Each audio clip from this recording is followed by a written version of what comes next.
Au problème de la sécheresse, il y a un organisme qui s'appelle l'Apican. C'est un organisme qui vient en aide justement à toute la problématique de la sécheresse, mais pas seulement, parce qu'ils sont aussi, c'est toute la problématique, on va dire, agricole. Ils peuvent venir aussi sur des dégâts causés par des cyclones. Ce sont des indemnisations ou alors des aides sur de l'achat de fourrage ou d'aliments, comme en ce moment pour les animaux, pour maintenir le cheptel calédonien. Dans certaines régions, il n'a pas plu depuis Cook, il n'avait pas plu. Alors donc c'était depuis le mois de mars, il avait plu 67 mm exactement à Cook, dans la région de Gomen, et 27 mm à Ouigoua. Et depuis cette époque-là, les gens ont fait face en donnant du foin qu'ils trouvaient dans leur région ou qui sont même venus chercher dans le sud. Aujourd'hui, alors ça a un peu basculé, les gens du nord ont eu la chance, on va dire ça comme ça, d'avoir un petit peu de pluie. Donc les animaux remangent, on va dire, les pâturages améliorés. Et dans le sud, par contre, on est toujours dans un gros déficit en eau. Et le sud-sud, quand je parle, c'est Païta, Boulou-Paris, et puis tout le littoral, Caricaté et autres. Malgré tout, et grâce justement à ces aides, avec ces aliments, les éleveurs se sont quand même organisés. Et ce qu'on peut voir quand même, c'est que le cheptel, comme les années auparavant, meurt moins. Et ça, on peut quand même leur tirer le chapeau. Et les gens nourrissent mieux leurs animaux, complémentent.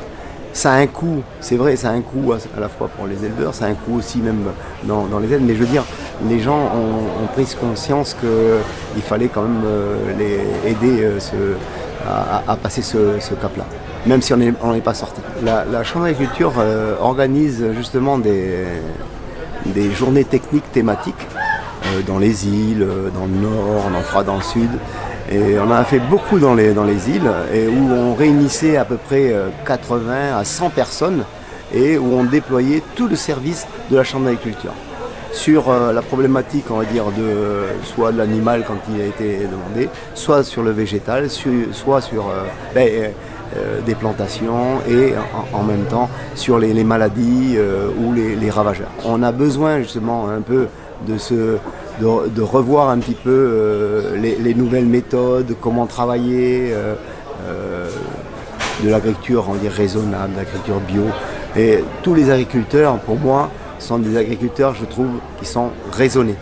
Alors oui, on l'a demandé depuis 2010 et bien sûr ce que nous on souhaite, et je pense que le membre du gouvernement responsable de l'agriculture et de l'élevage nous a répondu tout à l'heure qu'il était prêt justement à mettre en place ce comité d'orientation d'une politique agricole du pays. Et là, on associe tout le monde, les trois provinces, le gouvernement, la Chambre d'agriculture, avec des professionnels, voilà. Et comme ça, au moins, on pourrait avoir un objectif et surtout voir les difficultés des uns et des autres.